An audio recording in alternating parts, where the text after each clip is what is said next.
Deacon Matt, you and I had an opportunity to talk about this prior to the show, and I'll speak for both of us. You can chime in. We think that using the textbook exclusively is not the best use of the time in your class during your catechetical class. Nor do we think that eliminating the textbook is the best decision because of some of the reasons that were mentioned a few minutes ago. So then what are we saying, right? So we think that the textbook is still viable, to be clear, and to answer the question from our viewpoint. And so we wanted to share with you a few of those reasons why and to try to explain our stance on this. And obviously, all of this is arguable. There are different viewpoints and good points on all sides, but overall, we think that they are viable and they should be used. I mean, one of the things that you already mentioned is that they do offer systematic instruction, a structured presentation of the content. So anything that you would want to add to that? No, I think that's one of the primary benefits, if not the primary benefit of a textbook or some sort of digital resource that offers comprehensive systematic content. But I think the real question then becomes around engagement. Okay. And so I think that's what we're getting at here is how can we be engaging and relational and still using a textbook?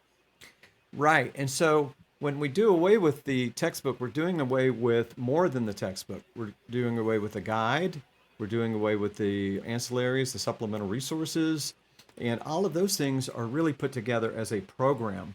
So it's a good idea to take a look at your program, whatever it is, and look in that guide for the additional suggestions of ways that you can engage your students in the learning, and look out for those community building activities. That's a starting place. Also, the ancillaries, a lot of times their programs are including music. I know in our new Christ in Us program, we've included videos, short videos for each lesson with activities that follow to make sure they're understanding the content in the videos. So it's all of these resources put together that help to really bring the words off of the page of the student edition, the textbook, to become much more meaningful, much more impactful, much more engaging. Yeah, absolutely. And actually, we're having our wonderful helper, Deb, look for a link to one of our previous episodes about evaluating your catechetical program, because we talked a bit there about what pieces make up a good program. And Right. the textbook is just like a centerpiece. And other pieces, the ancillaries, the guides, activities, or digital resources, or whatever that supports that textbook content. And the key is, even though it's a centerpiece, let's not let it attract all of our attention during our time together.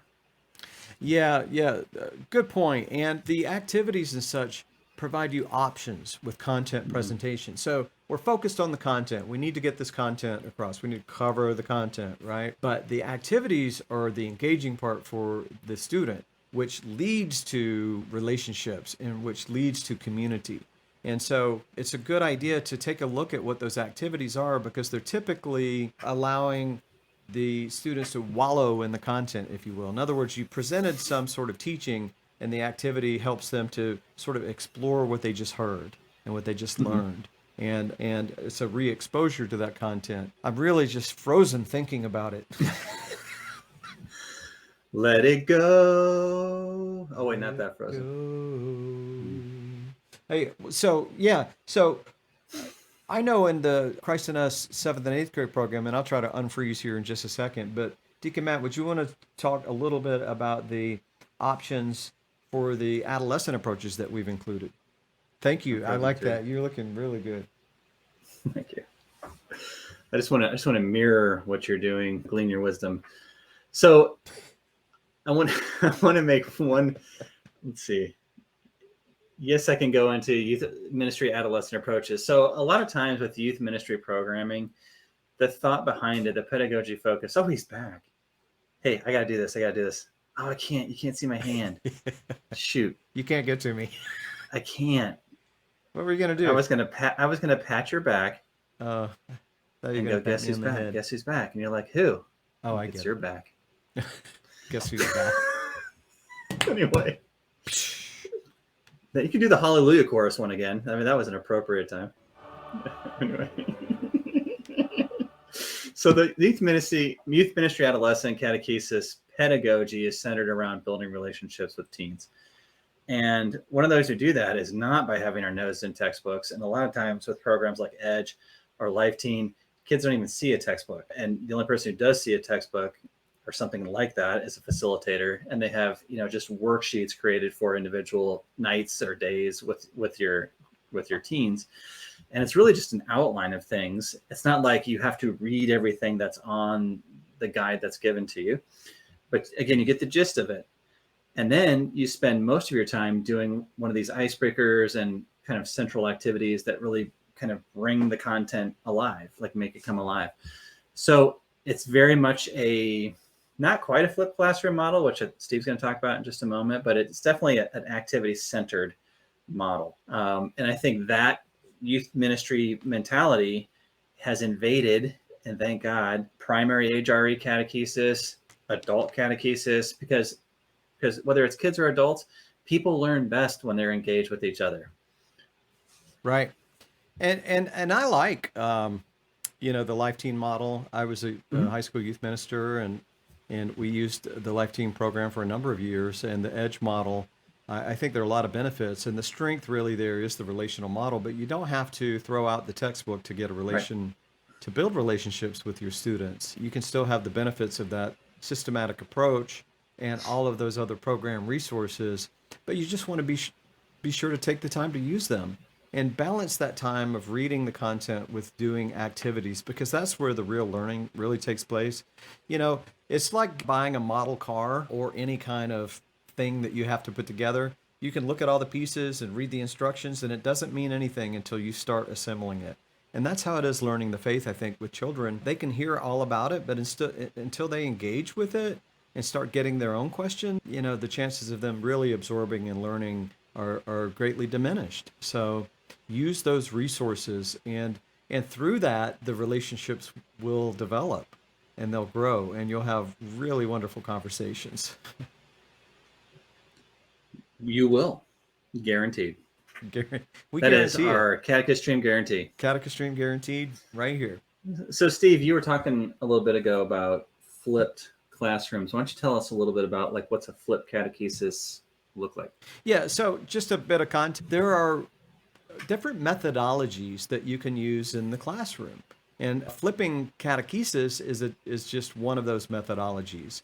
And this is where you can incorporate the use of video with your class, but not necessarily during the classroom time. So what I used to do as a catechist and sort of created this flipped catechesis idea was to find a video that's age appropriate, that's on topic, that's very short in duration, that sort of overviewed or at least introduced the topic that we would be talking about. And I would send that out to the children in the class. Now, I was working with, during those years, mostly middle schoolers, some older elementary children who had access to technology and who could watch a video and basically understand. And I would follow that video with 2 or 3 questions. Usually I would include a question for the parent to try to get the parents engaged with. So in other words, the child would have to take this question to the parent, and they would have to answer that question based, on that topic. And then there were a couple of questions just to kind of check to make sure that the child had viewed the video. So in other words, I thought about what the video was presenting and developed a couple of questions that really could test to make sure that they saw the video and understood what they had viewed. And they would simply submit that back to me. Now, I created that digitally on a form, so I would email it to them. They could watch the video by clicking a link, and then they had a couple of questions that follow, and then they return it back to me. So it's sort of it's sort of like a college classroom lecture, where you might watch a lecture before you come into the actual class and then have a discussion about it. But this was at an presented in an age appropriate way, very short snippet. We couldn't require, this was in parish ministry, so they weren't being graded, and we couldn't require that they watched it. But I did give them incentives for completing the flip each week. And so I would have a variety of, just little dollar store giveaways or prayer cards or saint cards, sometimes a snack or something like that. So they could come in and claim their reward And it got to the point where they looked forward to the flip. And if I missed a week by chance, which I didn't do often, they would be, I didn't see it, and they were panicking that they weren't going to get their incentive because that they had missed it. And so it was really a way to introduce the lesson to them, but get them engaged before we even got into the classroom. And it got them thinking about the topic. So then we could go in and start talking, because that saved, 5 or 10 minutes of classroom time, something that I would have had to start from ground zero. So that's what flipping catechesis was. And Debbie was just shared a link. I think she's going to put it back up. If you'd like to learn more about this, that's an awfully long link, but it is in the chat box if you're on the live streams. So take a look at that article. There's a blog post, and you can also join a masterclass learning how to flip catechesis. So that's it in a nutshell. Oh, don't do it. How did I get in this? He's in a nutshell, everybody. He's trying to get out. Steve, when you would do flip catechesis, what was the response from those catechized? Did they like it? What did they say about it? They really did like it, Deacon Matt. They felt like they already came in knowing what we were talking about. So instead of it being, all of these disconnected topics that they just, they had no way to be excited about it because they had no idea what we were doing. They already were sort of on topic with what we would be talking about. They were excited about the incentive. I have to say that. They looked forward to getting a little perk for doing something. And it gave them, I heard them talking, before the classes would start. They were talking about the topic and what they had seen on the video. Nothing really provocative. I wasn't putting anything, provocative out there or, pushing buttons with the video. It was a simple overview of the topic.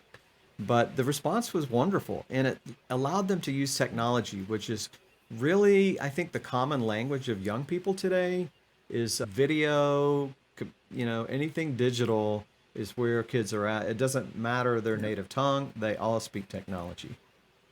I would think, too, that a flip catechesis model would lend itself better to accompaniment, which we're trying to build relationships with people based on respect, trust, and love. So if we're doing things together, if we're doing icebreakers and other activities together, that's a better way to bond than to have our noses in the textbooks and just sort of being individual readers and learners. So I think one could make a good argument that a flipped catechesis model is more supportive of accompaniment than something else. That's a good point. And along those lines, it gave us a reason to interact. So in other words, when they came in, one of the first things I did was just take a couple of minutes to review them. I let them know that I noticed that they completed the flip. And there was also an opportunity for them to say, the last question would be, do you have any questions about this topic? So they would put questions in and I would address those questions. So one by one, I printed paper money and I would give them the paper money, which then they could purchase their reward, the prayer cards or the snacks or whatever it was. And so if they didn't like what we had that week, they would hold on to their money until I brought in something different maybe the next week, and then they wanted to cash in on that. But it gave us a one-on-one with each student the opportunity to kind of say hello and thanks for doing that and here's your reward. And it more quickly built a relationship off of something that really it was related to what we were talking about, but in a different kind of way. Right. It was a safe zone in a sense. I got to ask, what was the fake money? Was there a name for it? I didn't get that clever with it. Okay. It looked like I'm a big fan of The Office, and they used Schrute bucks, as in Dwight Schrute. Oh, no, I should have. And the Schrute bucks were like 8 by 11 pages. Of course. With his face right in the middle. Mine were like really tiny, shrunken down bills, and I'd give them like ones or fives, whatever. Printed in black and white. I wasn't counterfeiting or anything. It's a good thing you said that, because I thought you were. Yeah, right. So, that's one thing that you can do that can help to really introduce the topic of the lesson. There are a lot of other approaches that you could take as far as, bringing your message to life and engaging, building a sense of community. Mm-hmm. So that, by the way, I got to say one thing real quick about, and then let's get on to online catechesis as another methodology. But back to flip. So here's something you can use. This is free of charge. maybe you did this already. So you know how you do like a preview or a review, then preview and lessons? That's like a tactic a lot of teachers use. So if you're doing a flip, what about a back flip and a front flip? Oh, I like that. Yeah. All right. No, that's clever.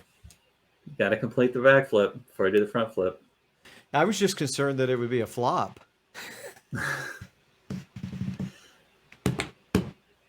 All right, there it is. Yeah. I thought you were going to play the Hallelujah one. So let's get on to online catechesis. Let's go on to online catechesis. And he's throwing the ball to me. So online catechesis. When you repeat the same thing that I just said, that lets me know I need to start talking. All right. So online catechesis. In terms of a methodology, I think you can say on one hand, people find, and they do, online catechesis a little bit limiting because you don't have that in-person experience, which is ideal, especially for faith sharing. You know, Jesus didn't call Peter, John, and James on a cell phone and say, "Do you want to follow me?" Or send a little gif of himself. Here's me multiplying loaves of fish. Do you want to come check me out? No, this was all in person.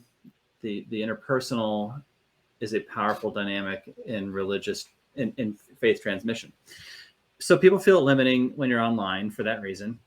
But a lot of online, video conferencing software has gotten pretty savvy and pretty hip to the fact that people want to relate as best they can in an artificial way. And so they have breakout rooms, they have other sorts of opportunities, live streaming opportunities like this, chat boxes. We can use emojis and other things to express ourselves. And that leads me to off of a limitation onto a way to expand your catechesis if you're in an online situation, is that you can now draw on the internet in a very seamless way. And this with the caveat that we need to be careful about the content we're curating and using in our lessons, obviously. But since you're already online, you already have that door open to the interwebs, as it were, and all that it offers. The World Wide Web? It's a big spider. It's a big spider. Just don't let him catch you. Nope. Don't be the fly. No, I mean, that's a good point. So it's a different way of doing catechesis. We were all sort of forced to go online, but there are a lot of opportunities that online catechesis presents. And in a lot of parishes now are sort of doing a hybrid type approach. You could consider intentionally going online for certain aspects. So maybe you want to add something to your class that you don't have time for normally during your in-person sessions.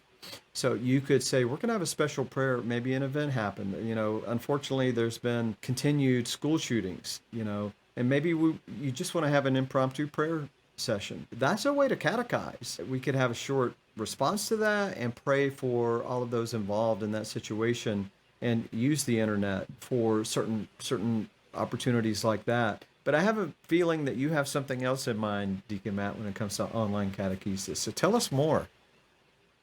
Well, if you're asking about what resources are available, yeah, is that where you're leading me? Sure it is. All right, good. So there's opportunities for wonderful podcasts out there that support faith formation, like one of the best ones, in my opinion, who happens to be the author of the podcast, Catechesis. It's not just a great name, it's a great show. And it interviews priests, deacons, catechetical leaders, academics around the country, asking them about issues pertaining to catechesis, trying to draw on their expertise and experience. So check out Catechesis. Podcasts are awesome. Live stream. So if you're on this, guess what? You're on an awesome catechetical resource on the interwebs. On the interweb. Good point, Deacon Matt. And there is a song, the theme song for Catechesis, isn't there? No, there's absolutely not. Catechesis, Catechesis, Catechesis, Catechesis. Actually, it's done to the theme of Love Boat. So Catechesis. Are you frozen again? You are. Yeah. Oh my goodness. Right when I was singing. He looks so worried. Look at that. I'm just going to erase myself for now. That's so funny. Can we go back? Okay, we got, if it's okay with Steve, who doesn't have a say since he's not on camera. Oh, okay. He's back. Did you want to say anything else about online? Who's back? Whose back is it? It's your back. I'd love to get into family catechesis. Yeah, I did want to make one comment though. Sure. So you're talking about a podcast that catechists could tune into. That's using the interweb, as a resource for catechesis. But so Yeah. how could you, as a catechist or as a program, catechetical leader, use that? Have you thought about creating a podcast for your community? What a wonderful way for your parish religious education program, faith formation program, to keep people connected and do a weekly or bi-monthly or whatever podcast. I think that would be a great idea. And live streaming is really, if you're not in the world of live streaming, then you don't realize it. People are streaming on every social media platform right now, nonstop, 24/7. So you could consider, maybe we want to create a live stream for our program, our school, our parish, our program. So just a couple of ideas for you here on Catechist Stream.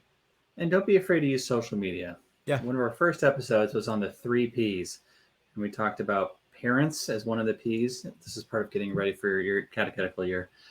And what a great way to engage them on social media. Easy to send them a Bible quote, something inspiring for the day. And guess what? You're doing adult faith formation when you do those things. And that can only help them grow, not only in their own faith, but to hopefully into that catechetical role at home. Yeah, and Debbie just dropped a link to Catechesis. Catecheso? Oh, it's cheesy. It's cheesy. So Jeez. This is bad. it's okay, Debbie. She's got, so it's, Catechesis, check it out. Great podcast. So let's move on. I just realized the time is really running away. So let's move on to the last topic, family catechesis.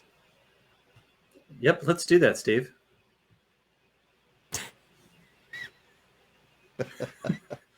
I'll start. So I'll say this because I'm literally in this diocesan committee right now, my own diocese, exploring how to provide meaningful adult faith formation in our parishes. The pain point that arose was from a number of pastors saying, we know that we want to get the domestic church, the home, more involved. And by the way, by way of terminology, it's probably better to start using the term household and families, just because of living situations these days. You can have a household of one, who still needs adult catechesis. But at any rate, I'm off the soapbox. The diocese is struggling with the fact that we do need to pivot and support families or households better. But the priests and those involved catechetical leadership feel like parents aren't ready to be in that catechetical role. So there's this in-between phase that we all feel like we're in, and we're trying to figure out the best way to support families. And we've interviewed these gurus from all around the country to talk about what are some good ways to go about strengthening family catechesis. And one of the, we're going to talk about 3 of them right here: videos, home guides, conversations. But I just want to make this one disclaimer that anything we can do as a parish to connect with those adults, and yes, to those children, but we're talking about, I'm thinking of adult catechesis here. Anything we can do, whether it's the homily, it's the Sunday Eucharist, it's the adult faith formation coordinator, it's different ministries and groups that are reaching out to homes and touching base with people. Catechesis is an ecclesial thing. The whole church has to get involved. So if you want catechesis to happen at home, the whole church needs to make that happen at home. Well, that's a good point. And so I'm sitting here thinking, if I was watching this, so how does this connect back to textbooks then? What are we saying when we're talking about different methodologies and flipped catechesis, online catechesis, family catechesis? So what are we saying in the way that this is a way to engage folks and supplement the tool of a textbook? Are you pitching that to me? Yeah, I am. Boy, our cues are off tonight. I would say that, first of all, you can replace the textbook with a video or a video series. There are any number of video series out there. We happen to have a really fine one in Christ in Us, which is our Basil program. But that the video itself can be, you have that virtual catechist perhaps come on, a presenter on that video, teach a lesson, And it becomes a matter of facilitating then. So it puts parents in a situation where they're not, you remember what I said just a bit ago, is parents aren't feeling ready to be catechists. Not all of them. Some of them are, but many of them are not. This lets them put their toe in the catechist waters. They become facilitators of a video that they're watching. We do this all the time in Bible studies and in other kinds of programming in our parish. There's a video presentation and then a discussion around that. Okay. Do you want to say something, Steve? Well, I was just okay. So, did you say that replace the textbook, or this would be something that would complement the textbook? It could complement the textbook, but again, I don't think we're on here making the case that the primary resource has to be a textbook all the time. That it could be something digital that is still systematic and comprehensive. Okay, so it is part of a program. Yes. Okay, gotcha. Yeah, and I think there are other household or family catechesis components that can support faith development at home, part of a program. So use those resources, such as a home guide, to help parents engage in the faith formation of their children. Recognizing their role as the primary formator of their child's faith, and also facilitates conversation. So there are a lot of guides and supports that are part of programs that if we do without the book, we're doing without the program, and we're losing a lot of the supports that, ironically, as we said earlier, we scramble to try to put back together, and then it's not necessarily approved by the bishops, or wouldn't be. So I guess to wrap it up, we sort of pitted, using textbooks sort of exclusively with or against eliminating the textbook, and engaged in a conversation that says, we really need what the program has to offer, and be sure to use those resources to balance out the textbook as the exclusive tool. Use those additional ancillaries, the videos, the conversation starters, the activities, all those things that really support what they're reading from the book. And if you're doing a flip model, one of those methodologies we talked about, you might not even show up with a textbook for your particular class. And you might not. That's right.